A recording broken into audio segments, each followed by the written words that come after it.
சதுரகிரி மலையில் இருக்கும் சிவலிங்கம் ஏன் சாய்ந்திருக்கிறது தெரியுமா? அதற்கு பின்னால் ஒரு அதிசயமான கதை இருக்கிறது. பல வருடங்களுக்கு முன்பு சதுரகிரி மலையின் அடிவாரத்தில் கோட்டையூர் என்ற ஒரு சிறிய கிராமம் இருந்தது. அந்த கிராமத்தில் வாழ்ந்தவன் பச்சைமால். பசுக்களை மேய்த்து பால் விற்று வாழ்க்கையை நடத்தும் ஒரு எளிய மனிதன். அவனுடைய மனைவி மிக மென்மையான மனம் கொண்டவள். அவளுடைய பெயர் சடைமங்கை. ஒவ்வொரு நாளும் சடைமங்கை பாலை எடுத்துக்கொண்டு மாமனார் வீட்டிற்கு கொண்டு செல்வாள்.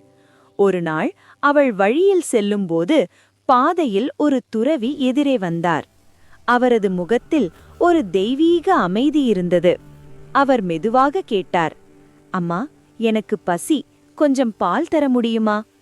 இரக்கம் நிறைந்த சடைமங்கை ஒரு நொடியும் தயங்காமல் தன் பாத்திரத்தில் இருந்த பாலை அவருக்கு கொடுத்தாள்.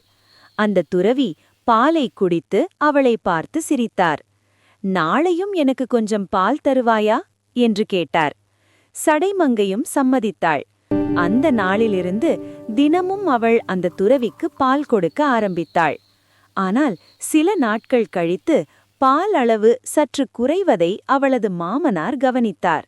அந்த விஷயம் பச்சைமாலின் காதில் சென்றது. ஒரு நாள் அவன் சந்தேகத்தில் மனைவியை மறைந்து பின்தொடர்ந்தான். அப்போது அவள் அந்த துறவிக்கு பால் கொடுப்பதை பச்சைமால் பார்த்தான். அதை பார்த்ததும் அவனுக்கு கோபம் அதிகரித்தது. அறியாமையில் அவன் மனைவியை அடித்தான். அடிபட்ட சடைமங்கை அழ ஆரம்பித்தாள். அதை பார்த்த அந்த துறவி மிகுந்த கருணையுடன் அவளை பார்த்தார். அந்த நொடியில் அவர் ஒரு அதிசயம் செய்தார். சடைமங்கைக்கு சடதாரி என்ற பெயர் கொடுத்து அவளை ஒரு தேவியாக மாற்றி சிலையாக நிறுத்தினார். அதற்கு பிறகு அந்த துறவி அங்கேயே மறைந்தார். மனைவியை இழந்த பச்சைமால் மிகுந்த வருத்தத்தில் மூழ்கினான்.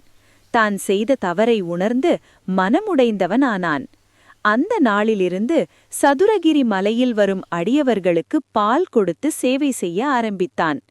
அதேபோல் அங்கே தவம் செய்த சித்தர்கள் செய்யும் சிவ பூஜைக்கும் அவன் பால் கொடுத்து உதவினான். அவனுடைய அந்த பக்தியை பார்த்து சிவபெருமான் மகிழ்ந்தார். ஒரு நாள் சிவபெருமான் மீண்டும் ஒரு துறவி வேடத்தில் அங்கே வந்தார். அப்போது சிவபூஜைக்காக வைத்திருந்த பாலை அந்த துறவி எடுத்துக்கொண்டு குடிக்க ஆரம்பித்தார். அதை பார்த்த பச்சைமால் மிகவும் கோபமடைந்தான். "இது பூஜைக்கான பால், இதை குடிக்கிறானே" என்று நினைத்து கையில் இருந்த கம்பால் அந்த துறவியின் தலையில் அடித்தான். அடுத்த நொடியில் அந்த துறவி மறைந்தார். அவரது இடத்தில் புலித்தோல் அணிந்த சிவபெருமான் காட்சி தந்தார். அதை பார்த்த பச்சைமால் அதிர்ச்சியில் அழுதான். "ஐயோ, நான் சிவனையே அடித்துவிட்டேனே" என்று கதறினான். அப்போது சிவபெருமான் அவனை அணைத்துக் கொண்டு கூறினார், "அழாதே, நீ சாதாரண மனிதன் அல்ல, நீ தேவலோகத்தை சேர்ந்தவன். உன் உண்மை பெயர் யாழ் வல்லதேவன். யாழ் மீட்டி என்னை பாடி மகிழ்விப்பவன் நீ. ஒரு சிற்றின்ப ஆசையால் சபிக்கப்பட்டு பூலோகத்தில் மனிதனாக பிறந்தாய். உன்னை மீண்டும் மீட்க நான் இங்கு வந்தேன்." அந்த நொடியில் பச்சைமாலுக்கு முக்தி கிடைத்தது. அதனால்தான் அங்கே இருக்கும் சிவலிங்கம் இன்றும் சாய்ந்த நிலையில் உள்ளது. அந்த லிங்கத்தின் தலையில் அடிபட்ட தழும்பும் இன்றும் காணப்படுகிறது.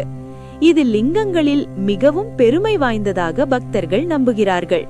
இந்த ஆன்மீக கதை உங்களுக்கு பிடித்திருந்தால் ஒரு லைக் செய்யுங்கள். உங்கள் நண்பர்களுக்கும் இந்த கதையை பகிர்ந்து விடுங்கள். நம சிவாய.